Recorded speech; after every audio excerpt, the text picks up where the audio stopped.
The Middle East has an intoxicating history. It's the cradle of civilizations and a beautiful, complicated land that's home to some of the world's most hospitable people. Jerusalem, Beirut and Cairo. The Middle East cities read like a roll call of historical heavyweights.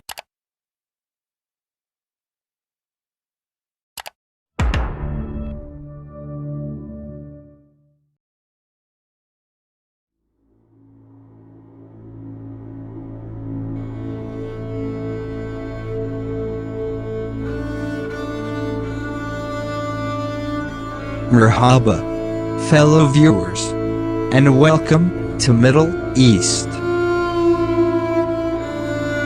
We are now presenting to you the most iconic poems, narrative essay, and short stories around Middle East.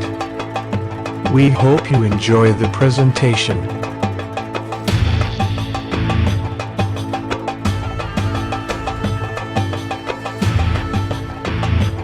Again, this is Middle East. Good day, my name is Aldrin Alcantara, and let us discuss the etymology of Middle East. But before that, did you know? The Middle East was located in Western Asia. The Middle East is a geographical and cultural region located primarily in Western Asia, but also in parts of Northern Africa and Southeastern Europe.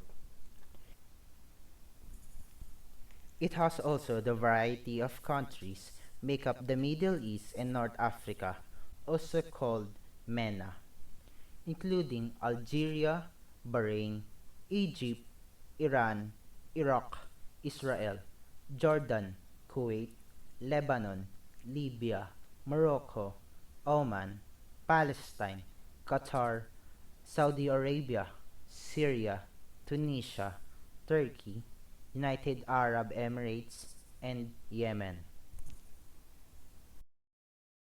And now, let us discuss the etymology of Middle East.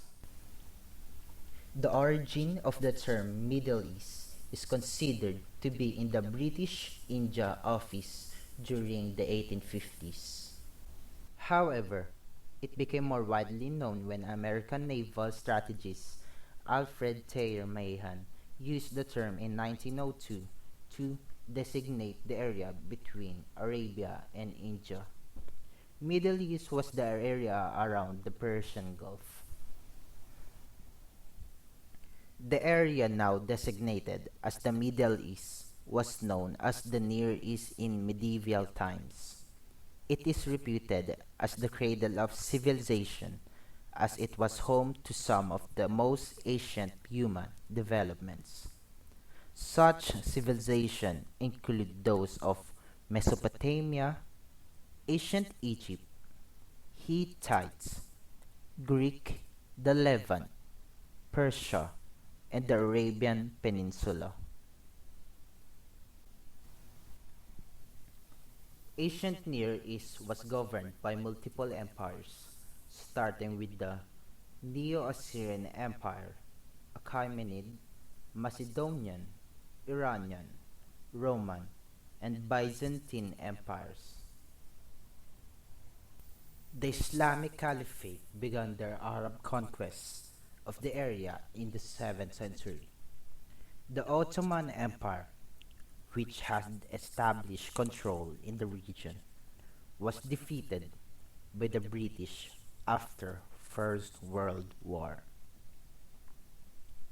The French and the British divided power in the Middle East after carrying out their partition and thus defining some of the geographic boundaries still used today.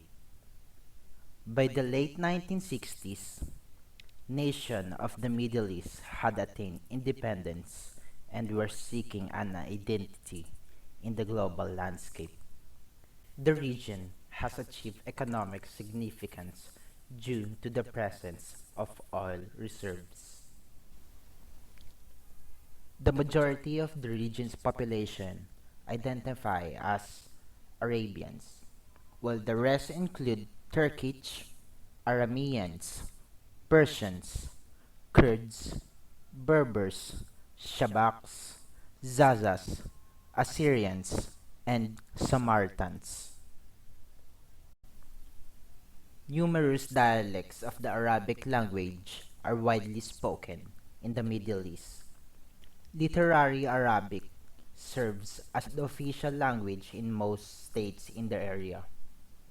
Other languages also spoken are Persian, Turkish, Hebrew, Kurdish, Armenian, Greek, and English.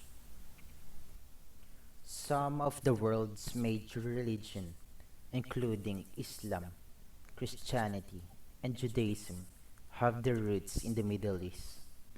These religions have many adherents in the Middle East, even in modern day. Other religions practiced in the area are Yazidism, Bahá'í Faith, Shabakism, and Mandaism.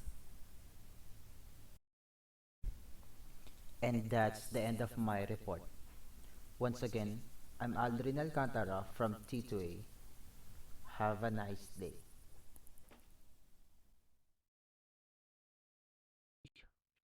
Hello, my name is Lorenzo Ugadan, and I will be discussing the literature at glance of the Middle East. Let's start, shall we? The oldest civilization, the oldest settled area of the ancient Near East is Mesopotamia. What is Mesopotamia? Mesopotamia is a word coined from two Greek words that means between the river. The two rivers that form this area are Tigris River and Euphrates River. Today, this is the area formed modern Iraq. From about 10,000 BCE, farming was taking place in this area.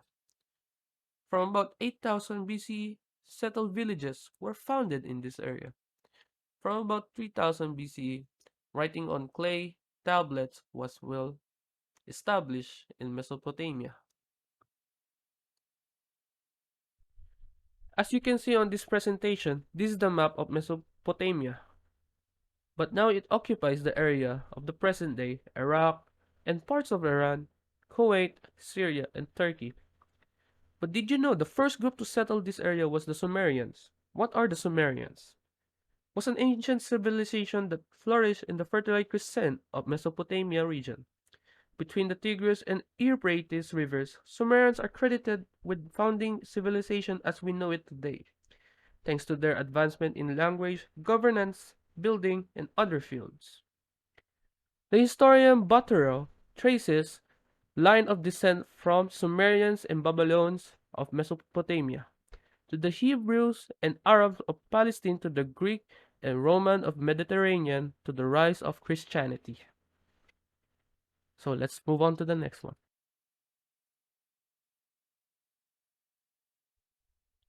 The Middle East of the Ancients. 4000 to 3000 BCE, Sumeria. To 2000 BCE, Assyria to the north Nineveh, chief city. Nineveh was the foundation of the prehistoric world, much like Rome was to Greece. In 2000 BCE, Babylonia to the south of Babylon, chief city, now in Iraq, Baghdad. Presently, today, Nebuchadnezzar was the last ruler of the New Babylonia.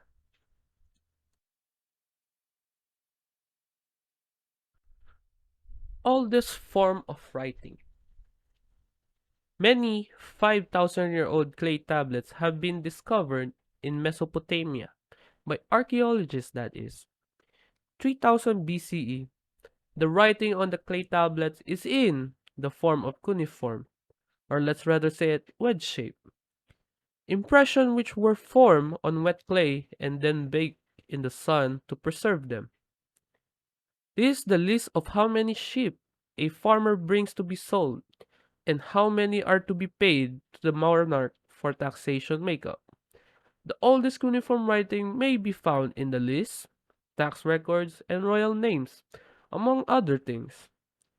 Later Mesopotamian writing, on the other hand, includes tales, psalms, proverbs, and other variety of literary genres.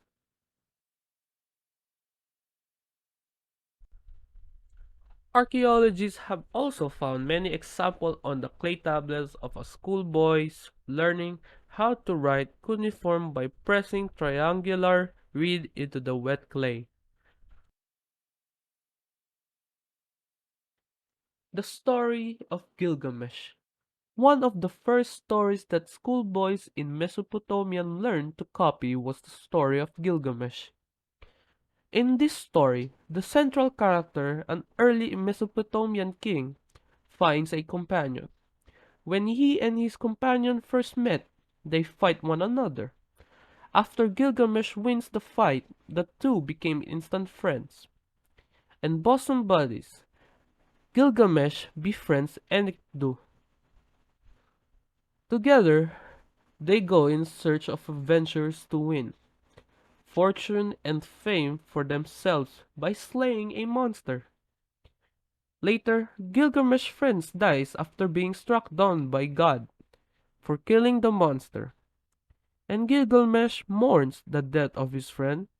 As a result of losing his friend, Gilgamesh goes in search of immortality so that he will not suffer the same fate as Enkidu. The first Assyrian palace was found by Paul Emile Botta, a physician to a wealthy Arab who subsequently became a French consul in 1841. This was the first discovery of the Old Testament location. He came over Nineveh outskirts. Nineveh and Nimrud were discovered afterwards by Layard.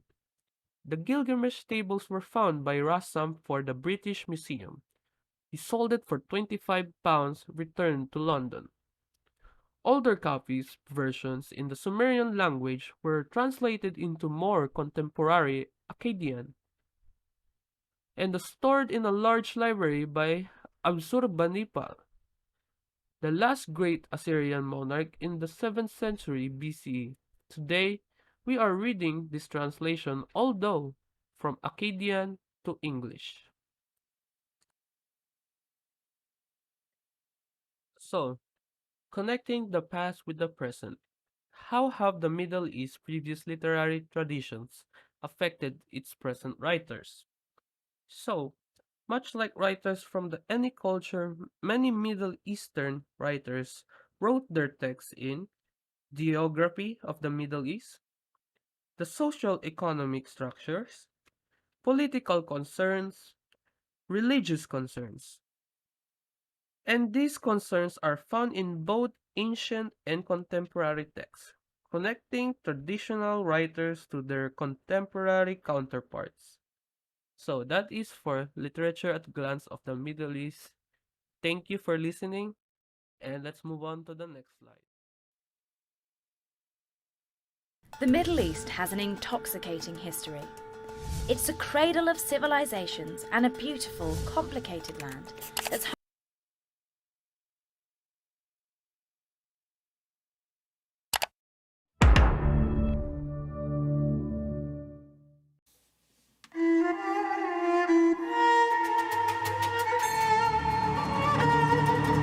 the collection of Middle Eastern folk tales compiled in Arabic during the Islamic Golden Age, also known in English as the Arabian Nights.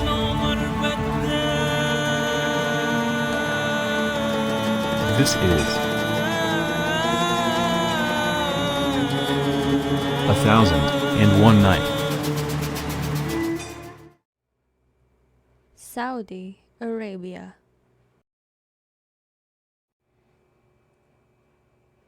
1001 Nights. A Killer King.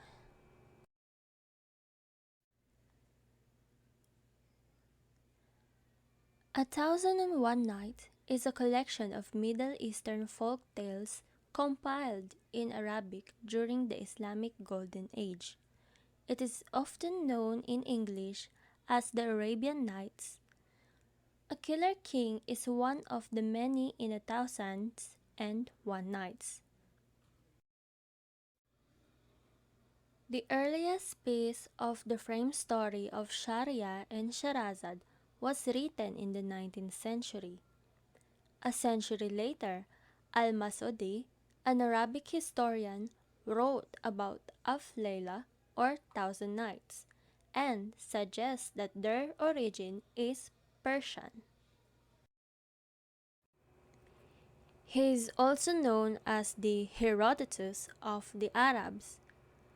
It wasn't known why he wrote or compiled the Thousand Nights, maybe because of his love of learning, an excellent memory, a capacity to write quickly, and a boundless curiosity that led him to study a wide variety of subjects, ranging from history and geography. His main interests are comparative religion and science. He was not content to learn merely from books and teachers, so he traveled widely to gain first-hand knowledge of the countries about which he wrote. He travels to Syria, Iran, Armenia, the shores of the Caspian Sea, the Indus Valley, and more. The stories changed over the years as they were translated and rewritten to accommodate the current society. It circulated throughout the Middle East before being introduced to Europe in the 18th century. It was first translated into French by Antoine Galland. Galland also added the stories of Aladdin and Ali Baba to the work, which were told to him by a friend's Arabic friend.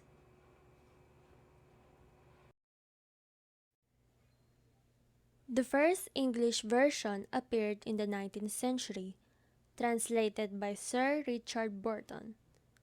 In 1814, the first Arabic printed edition was published.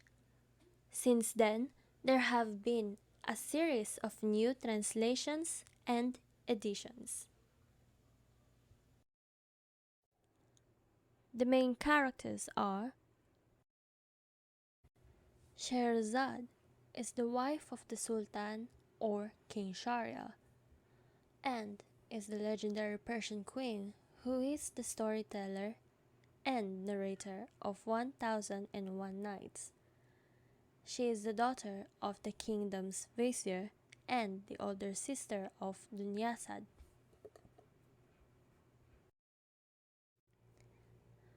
Dunyasad, the sister of the legendary Persian queen.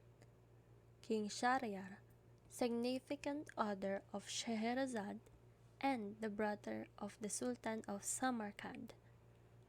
Shahzaman, the brother of the King Shahryar and the Sultan of Samarkand.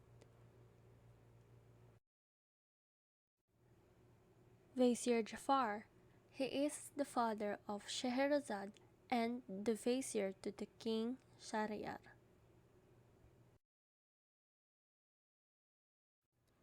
Setting: the story takes place in a land far away. It stretches from Europe's Balkan Peninsula in the west to India's Indus Valley in the east. That empire was Persia, in the palace of Shahzaman. And the second setting is in the palace of Shahryar, the king of the islands of India and China. The primary story is about Shahryar and Scheherazade. When King Shahryar discovers that his queen at the beginning of the tale is being unfaithful, he declares that all women are the same and vows to take a new bride each night and have her killed the next morning. The people are shocked by the brutality of this law and watch in horror as their king murders their daughters. Scheherazade, daughter of Vizier Jafar, convinces her father to offer her to the king. She asks her sister, Dunyasad, to wake her before sunrise and ask for a story. Dunyasad wakes her as commanded, and, with the king's permission, Scheherazade begins to tell him a story. But she holds her story at a suspenseful moment and tells the king that she will finish the tale the following night, if the king permits her to live so long. Shahriyar wishes to hear the rest of the story, so he agrees. This continues for 1001 nights, although it has actually been counted to be 280 nights.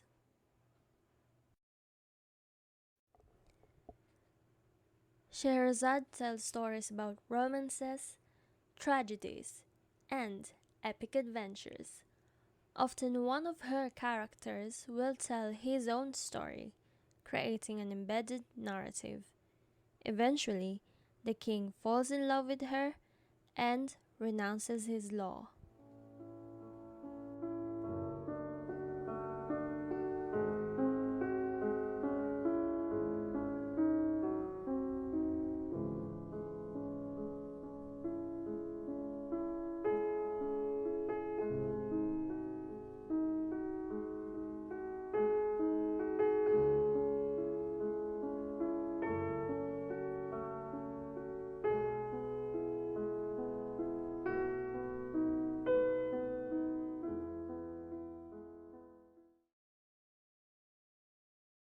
The Middle East has an intoxicating history. It's a cradle of civilizations and a beautiful, complicated land.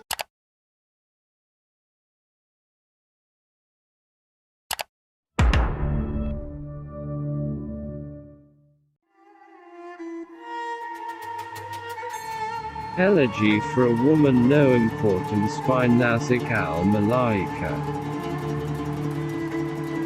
Nazar al-Malaika. Her mother wrote poetry against the British rule under the pseudonym Nazar al-Malaika.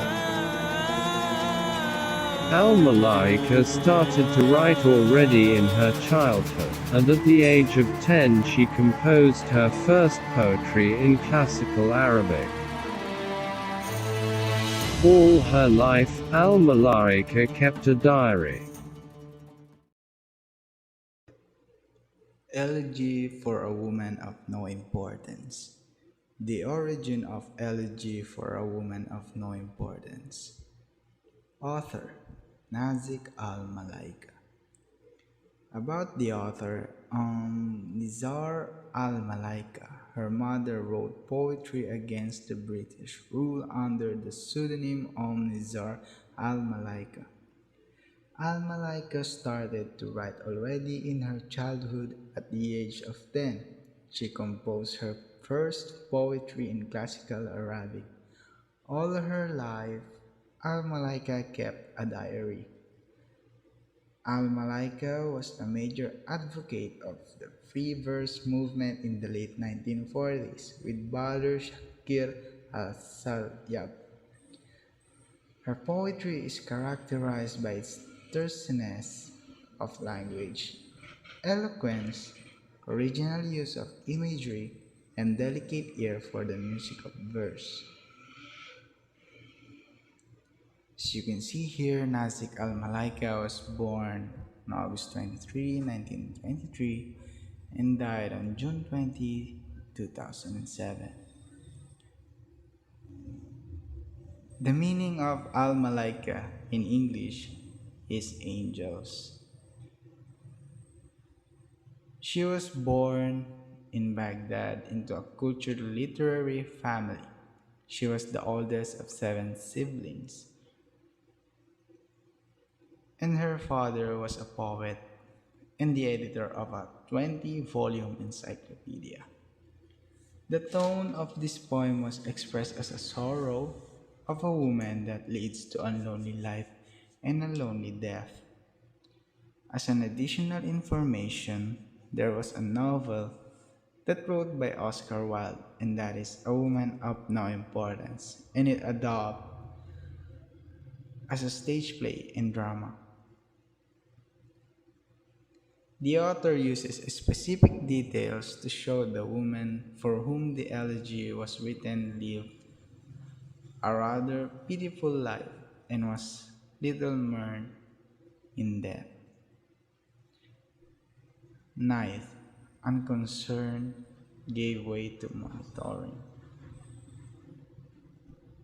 Light came with milk cart and the call to fasting, with the hungry mewing of a cat of rags and bones, the shrill cries of vendors in the bitter streets, the squabbling of small boys throwing stones, dirty water spilling along gutters, smells on the wind which played about the rooftops.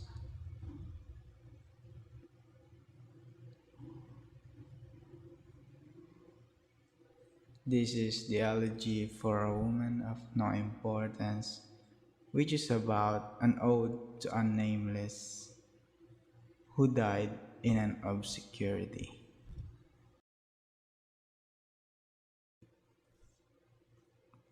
About the poem, it is immediately depressing and sad, probably because it deals with death. Will not be said about death. Anyways, then as you read further, the descriptions create the reality that no one cares about the death of this woman, which is probably what generally happens with most women in Israel. The author creates the image of life moving on without interruption because of this death. This made me feel so sad for a person whose death goes unnoticed, because it leads me to think that they had a lonely and quiet life and that no one cared of them. The poem has meaning that is broader than the reader would think the first time they read it. After reading it many more times, you come to understand what the poem is about, and you can imagine the life of these people who had been unnoticed for so many times, for long times, and that is really, really sad for us to know about it.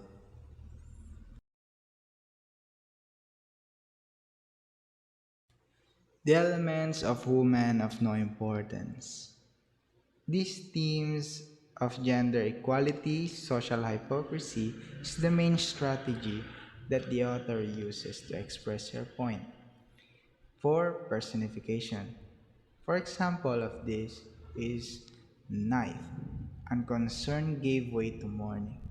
As you can see, this stanza is used to emphasize that after she died, another ordinary day came, because to everyone else, her death practically didn't even happen.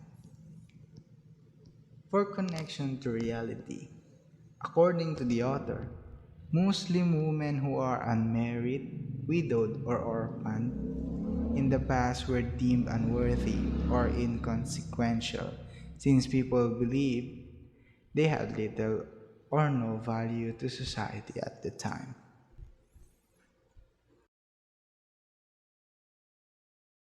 The Middle East has an intoxicating history. It's a cradle of civilizations and a beautiful, complicated land.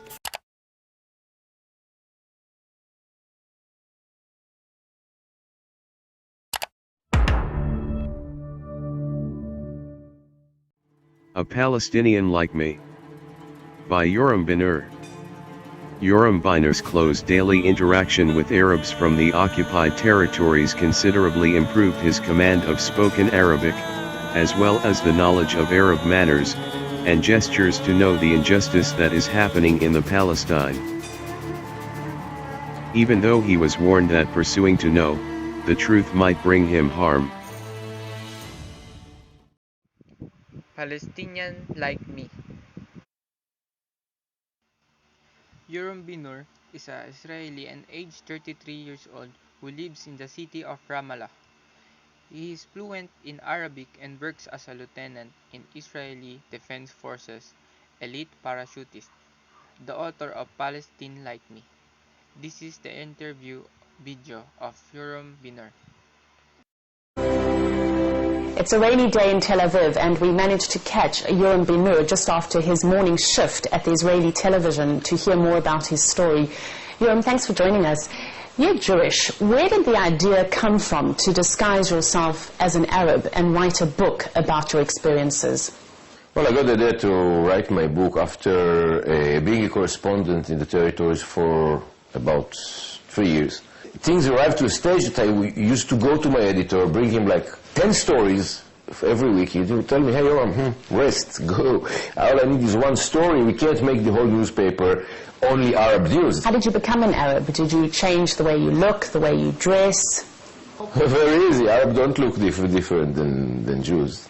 I avoided these glasses. Not to wear shorts, which is unaccepted in the Eastern societies, Eastern cultures.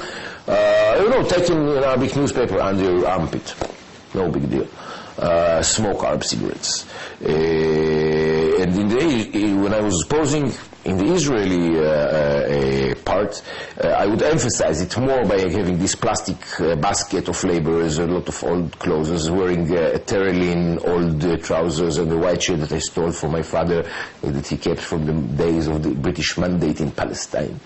And of course you talk Hebrew, very broken Hebrew, in strong Arabic accent, or Arabic, or English, or whatever. Were you never afraid, especially when you were disguised in Arab areas, like Gaza? Yeah, there was a risk. Not a risk like today, because at the time the Arabs, the Palestinians, were not aware to the work of the Israeli security services. They were not aware that that every third person is an informer, actually. So I would say the common security awareness, or the public security awareness of the simple people, was not there. So I could work. I had a cover story, and in most places I wrote, like in Gaza, I had one person who knew the secret, and who would be guard from a bit far away, but he would guard me, and he would hear, and he would arrange things for me. But it's not a total security, of course. Were there ever any incidents? Do you remember ever being frightened? I was interrogated once in Gaza, and I was invited. I told them that I'm from a family of refugees from Nablus. I have friends in Lebanon, and my father lives in the United States, and he has a car mechanic shop, because I'm very good with mechanics, and nobody can. I try to stick to the truth as much as I can. I'm good at mechanics, so I put it always in my story in case I'm asked. So invited me for lunch, and they brought a big plate with chicken and rice, and he held the knife. We're sitting on the floor in his hut in the refugee camp in Jabalia, which is the biggest refugee camp in Gaza, and he held the knife, and instead of cutting the chicken, he held the knife, and he started looking at me. So you're a Palestinian, eh? So where are you from, you said? Like in all these tones and my mouth got a little bit dry. And then he asked me about, well, are you praying? And he tried to go into religious stuff, which is extremely difficult. I know it, but not that good. So I told him, listen, I'm secular, blah, blah, blah. I gave him, I sent him like a hidden message that I'm like him, I'm left, I'm Popular Front. I remember I brought up the name of George Habash, who is the legendary leader of the Popular Front. They said, okay, but you sure know some chapters in Quran.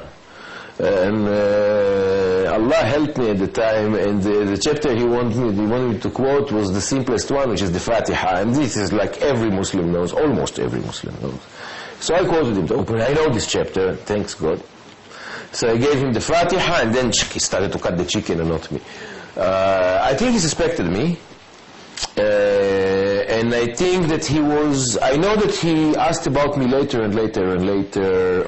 He tried to investigate more. He was unsure. Did you experience anything that was maybe surprising or that you weren't expecting to experience? I had the rare chance to listen to Arabs speaking Arabic without having an Israeli Jew around. It's totally different. From all this book that I posed for 8 months, and I was beaten up a little bit, and I was in the Angels of Life, and I was here and I was there, and I saw things which are extreme and great. If you ask me what's my strongest memory, I used to work in Tel Aviv in a wedding hall. We used to sleep in an industrial building at the night. The owner, I was there working as an Arab, and I worked with another 3 young Palestinians from Gaza. At the time, Gazans Gazans built Tel Aviv. Everywhere you go, you see Gazans in the restaurant, in the street. Gazans were working here. And so we used in this wedding hall, doing dishes, all kind of manual jobs, hard work. And at night, since it was an industrial building, there was a small room there, he would lock us inside, not so much because we were prisons, but to defend us from, police, people, gangsters, whatever. And I remember one night after a very hard day of work, we went to sleep, everybody, sleep. It's not the king and queen bed. Mice and rats and cockroaches, a lot of fun. And in the darkness, there were like 15, 14, 16 years old guys. One of them, I heard the voice in the room, the totally dark, small room with 4 people in it. And he said one sentence in Arabic, which I will never forget. He said it in Arabic, Inshallah, yiji yom nantaqim minhum. With God's blessing, they will come and we will take our revenge from them. This is one sentence. No beating, no crying, no arresting, no police, no demonstrations. For me, it's the strongest memory. Do you think it's representative? Yes. Very much. Very much. Is it getting worse? It is getting worse because the rivers of blood in both sides are getting wider and deeper, Were you surprised by what you experienced in these months? I've learned like 3 lessons. One of the lessons is when people put you in a drawer. When you decide that you're an Arab, you can speak Yiddish and go to the shul and pray and make a bar mitzvah, but you're an Arab. People don't change their mind. They gave an impression from the first sight, and that's it. I used to work in a shawarma place in the end of Dizengoff. So it's kind of, dirty. I don't advise anybody who comes to Israel to eat shawarma. Read my lips. Anyway, I used to make the shawarma thing. The shawarma is the shish kebab, big piece of meat, which is baked on open fire. Anyway, it was called the Parrot restaurant. And I was a young man, and I was working there, a very nice waitress. And I started, to talk to her, and it's hard to be an Arab. Anyway, I like animals, I like dogs, and in the night after work, dogs would come around, and I would give them a lot of shawarma, especially if shawarma was not mine, and it was not any better than dog food. And I remember one night this girl, and she never even related to me, for a Jewish girl to go with an Arab, it's a big step, it's a very problematic thing, it is a taboo. And one evening I was giving the dogs shawarma, and I was, caring for them. And she said, well, I didn't know that Arabs like dogs. That's it, small sentence, not racist one, but, if you're an Arab, you cannot be a human, you cannot...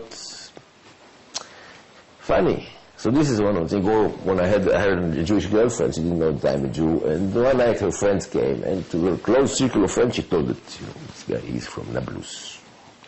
And I was sitting in front of a guy, and he tells me, one of his friends, tells me, well, how can we trust you? The moment we turn our back to you, you will stab us.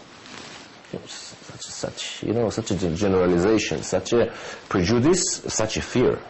Did this experience change you as a journalist? When I sit in front of interviewer and he tell me, listen, we are, my father and your father, basically, if you go to Bible time, they are brothers, we should have peace. I know Palestinians cannot have peace with us. They will not forgive us. Not that I deny them for them, I'm not denying I'm not very judgmental about this. This is a fact. They will not forgive. They will not forget. Uh, and from the Israeli side too, you see, I don't buy the slogan. I think I've seen things happening on the ground. And Israel was working on the ground in the West Bank and Gaza since 1967. All the time. The ground was changing. They're saying in Arabic, الأرض تتكلم عربي, the soil is speaking Arabic. This is the struggle here. The basic struggle is the Israelis want the soil to speak Hebrew. How did the effect of the collapse of the Soviet Union affect the Palestinian story?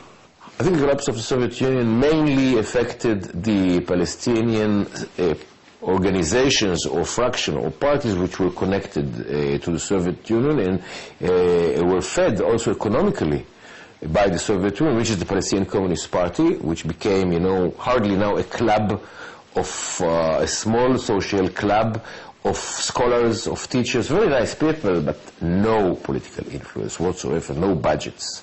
Do you think the peace process talks that are happening now are going to achieve anything? Another deal. No, not really peace, because the Palestinians is to be an important side that somebody had to take seriously.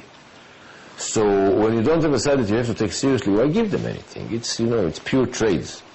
They don't have even the strength they had in the media, in the public opinion, because they destroyed it by killing, young, innocent people in Tel Aviv. They destroyed it. What about Barack Obama? He might not give the same 100% unconditional support to Israel to do everything we want in the territories. He would relate differently to the Middle East, which is connected, of course. And then things might change, but I still don't see the Palestinians getting their own country, their own Palestinian state, because there are also a lot of Arab interests against it here. It's not only Israel who is playing. I mean, Israel is cooperating with Arab states in order to prevent this Palestinian state or prevent a serious Palestinian state. Thanks very much for talking to us here on Russia Today. The author, Yoram Binur, started all of this because he wanted to know the other side's perspective of the current social problem. Yoram Binur wanted to do something different and to find out how Arabs experience daily life in Israel, and how the Arabs go through their daily lives in a country which they can get arrested for suspicion of being an Arab terrorist in a Jewish state, and possibly the captured individual is subjected to injustice. Yoram Binur go through the Arab community by posing as one of them, and the things Yoram Binur experienced as an Arab remains of the harrowing atrocities committed in the nation of Israel. Characters: Yoram Binur, a Jew who speaks Arabic and can pass for a Palestinian, and is also the author of the story. Danny Rubinstein, a reporter who traveled with Yoram to Davar. Abu Nidal, leader of the Palestinian terrorists. Faisal al-Husseini, one of the Arab leaders. Osnat, waitress at Tel Aviv pub. Abu Qasem, the eldest of the refugees in el-Fahem. Hussein, the youngest of the refugees in el-Fahem. Abdul al-Karim Lubad, the home of which Yoram stayed in Jabalia. Abed, a Palestinian youth working for the settlers. Abu Adnan and Abu Ibrahim, elders from the defeat of 1948. Maurice Hamouda al-Nimnin, a victim of the Israeli military forces. The setting of the story is in 1984, when Yoram Binur started covering stories in the Arab areas of his country and Palestine. Yoram Binur decided to take first-hand experience of the treatment Arabs received from the Israel police in Jerusalem, and he also stayed for 6 months in Palestinian refugee camp in Gaza Strip. When Yoram Binur started being undercover in a refugee camp in Gaza, many things happened to him that almost got him killed. He has a letter that can help him in many times of trouble, but the point is if he has time to whip it out. To stay low and avoid getting killed of the military is also his goal beside getting the harsh truth of being a Palestinian in Israel. The fearless journalist, Yoram Binor, even if his life is on the line, the passion of sharing the true experience of a Palestinian that the news doesn't report, the courage to share the justice that the Palestinian people need. Here we can see a person that cares for the future of the Israeli and Palestinian people.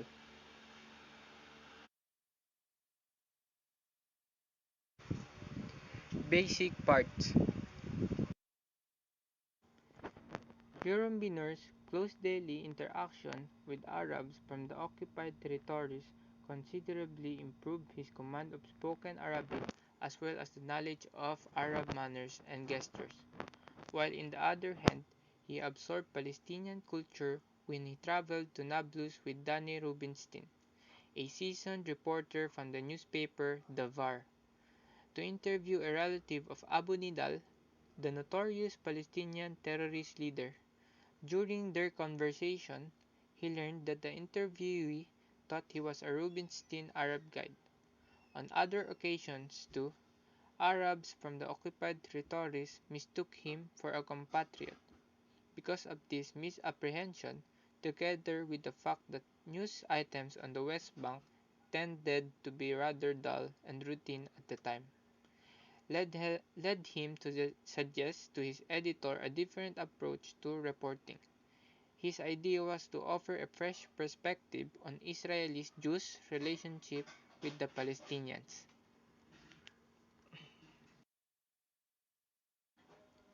In October 1986, Yoram Binor ventured to a large right-wing Israeli demonstration in support of Jewish underground members who had been imprisoned for terrorist acts, bombings, shootings, murder, and more against Palestinians living on the West Bank. The event was a show of strength for Israel's radical right wing, and Yoram Binor's presence there, in his Arab outfit, was an extreme provocation. Some members of the crowd seemed convinced that this time they had a bona fide terrorist on their hands. Curses, kicks, and blows rained down on him. Our conclusion is that a continuation of Israel's military presence in the West Bank and Gaza Strip threatens to change Israel into a place that many people will find unlivable because of their conflict. I am sure that many more people on both sides may be doomed to suffer bloodshed and destruction.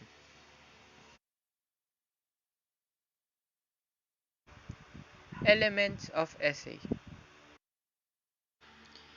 The title of his narrative essay, My Enemy, Myself, has a many meaning that even if you are not an Israeli and Palestinian, you can feel the emotion or the idea of his essay just by reading the title.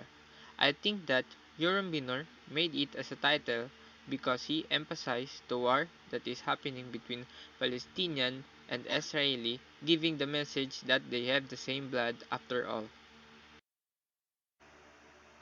People need to appreciate how the author Yoram Binor shared his experience of what is happening in Israel, to persuade readers to be open-minded of the things that are happening and be inspired of being like Yoram Binor, caring for others' hardship. Explanation: the Palestinian often commits racism, especially towards the Arab race, for the reason that Arabs are mistaken for terrorists. And when the author went to the Palestine to see the cruelty, such example is when Yoram Binor is stuck in the middle of a protest in Jerusalem that support the Jewish underground. Jewish underground is the term used by the Israeli towards captured Jewish citizens by the terrorists. There's an Arab here called the police, said by the Israeli protester to Yoram Binor without proper judgment, and soon enough he was arrested by the authority because he is an Arab. Coherence. The coherence of the essay is not easily understandable for the reason that the chronological order of the story would sometimes jump from one story to another. An example of that is the time when Yoram Binor meets new people without proper introduction. We can clearly see that as time goes by, He goes through different places and meets different people without apparent documentation, thus making me, as a reader, a little confused. Implication. The speculation of the general significance is that the essay that Yoram Binur wrote was that it is very important piece of literature because people in other countries do not have a slight idea that the Arab at Palestine is also suffering from racism. And the narrative is equally important for a literary standpoint for the reason that there isn't much writing regarding the injustice in Palestine at the time of Yoram Binur. Presence. The presence of the narrative essay was that Yoram Binur was focused and determined to know and see what is the injustice that is happening even though he is placing his life in danger. Such example is that when he goes to a protest and then captured by the police and he was beaten and captured by them. It was only stopped when the police talked to the superiors and said that he shouldn't be arrested. And even though he goes through this, Yoram Binur still continue pursuing the truth. The Middle East has an intoxicating history. It's a cradle of civilizations and a beautiful, complicated land that's home to some of the world's most hospitable people.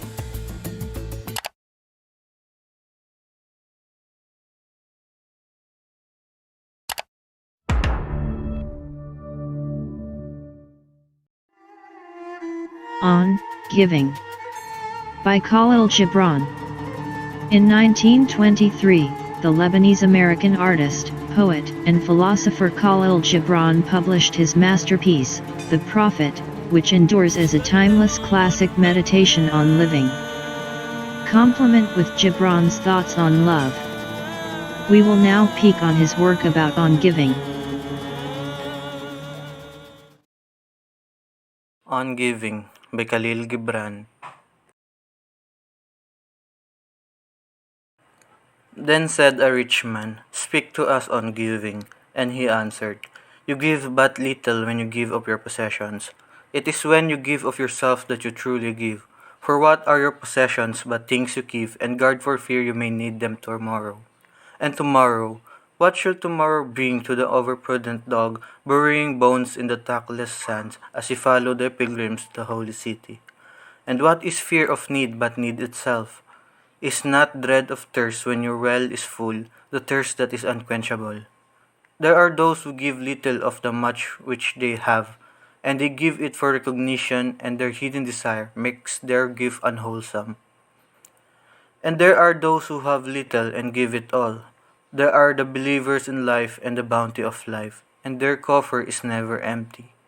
There are those who give with joy, and that joy is their reward. And there are those who give with pain, and the pain is their baptism. And there are those who give, and know not pain in giving, nor do they seek joy, nor give with mindfulness of virtue. They give as in yonder valley the myrtle breathes, its fragrance into space. Through the hands of such as these God speaks, and from behind their eyes he smiles upon the earth. It is well to give when asked, but it is better to give unasked, through understanding. And to the open-handed the search for one shall receive is joy greater than giving. And is there aught you will windfall? All you shall some day be given, therefore give now, that the season of giving may be yours and not your inheritors. You often say, I will give but only to the deserving.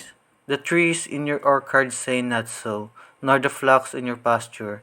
They give that they may live, for to withhold is to perish. Surely he is worthy to receive his days, and his nights is worthy of all else from you. And he who has deserved to drink from the ocean of life deserves to fill his cup from your little stream. And what desert greater shall be, and that one which lies in the courage and the confidence, nay the charity of receiving. And who are you, the men should rend their bosom and unveil their pride, that you may see their worth naked and their pride unabashed? See first you yourselves deserve to be a giver, and an instrument of giving. For in truth it is life that gives unto life, while you, who deem yourself a giver, are but a witness.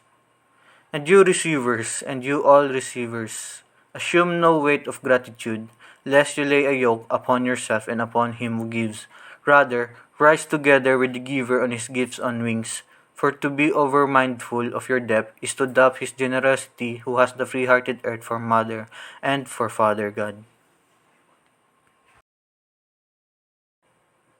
On Giving is from the Prophet, published in 1923, which has become the famous work of Khalil Gibran. The Prophet has 28 contents, and one of them is on giving. It was written and published in New York City by Alfred A. Knopf.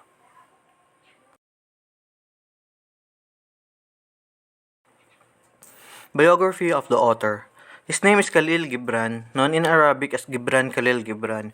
He was born on January 6, 1883 in Bashari, Lebanon, which at the time was part of the Ottoman Empire. In 1904, Gibran began publishing articles in an Arabic language newspaper and also has his first public exhibit of drawings, which were championed by Boston photographer Fred Hollanday. After the publication of The Prophet in 1923, he became well known for his mystical Arabic and English compositions. Gibran modeled for Day, who was known for his photographs of boys, and a senior named Mary Haskell, who ran an all-girls school. Haskell began Gibran's lifelong patron, paying for him to study art at the Académie Julienne in Paris in 1908. In 1918, Gibran's book of poems and parables, The Madman, was published. In 1923, Knopf published what would become Gibran's most famous work, The Prophet. Gibran was active in New York-based Arab-American literary group called the Pen League, whose members promoted writing in Arabic and English. Throughout his life, he would publish 9 books in Arabic and 8 in English, which ruminate on love, longing, and death and explore religious themes. Gibran, on the other hand, was struggling with alcoholism and was becoming more reclusive by this time. His final full novel, The Earth Gods, was published in early 1931, and he completed a manuscript for The Wanderer in 1932, soon before his death. He died in cirrhosis of the liver on April 10, 1931 in New York City. Elements of the poem. Theme. It is about giving unconditionally. Giving unconditionally indicates that the giver does not expect others to do anything in return. Reflective, for it will make you reflect on yourself and things you would do in the future. Line. This is a free verse poem, which means there is no specific line or word repetition. As you can see, the poem has no word repetition. That's why it is a free verse poem. It does not use consistent meter patterns, rhyme, or any musical pattern. Stanza. The poem on Giving by Khalil Gibran has 5 stanzas, making it a quintain stanza. A stanza is a group of lines within a poem. When you take a look at the poem, it consists 5 stanzas. Therefore, it is a quintain stanza. Rhyme. It is well to give when asked, but it is better to give unasked. True understanding, and to the open-handed, the search for one who shall receive is joy greater than giving. It is the rhyming in the poem because of the ending word on the first line, which is understanding, and the ending word of the second line, which is giving. Meter. Tactile is the meter used in Khalil Gibran's poem on Giving. On the other hand, it consists 2 syllables followed by 2 short syllables. Rhythm. Khalil Gibran's On Giving has a iamb rhythm which has 1 stressed word and at least 1 unstressed syllable. A metrical foot consisting of an unaccented syllable followed by an accented syllable. The words unite and provide are both iambic.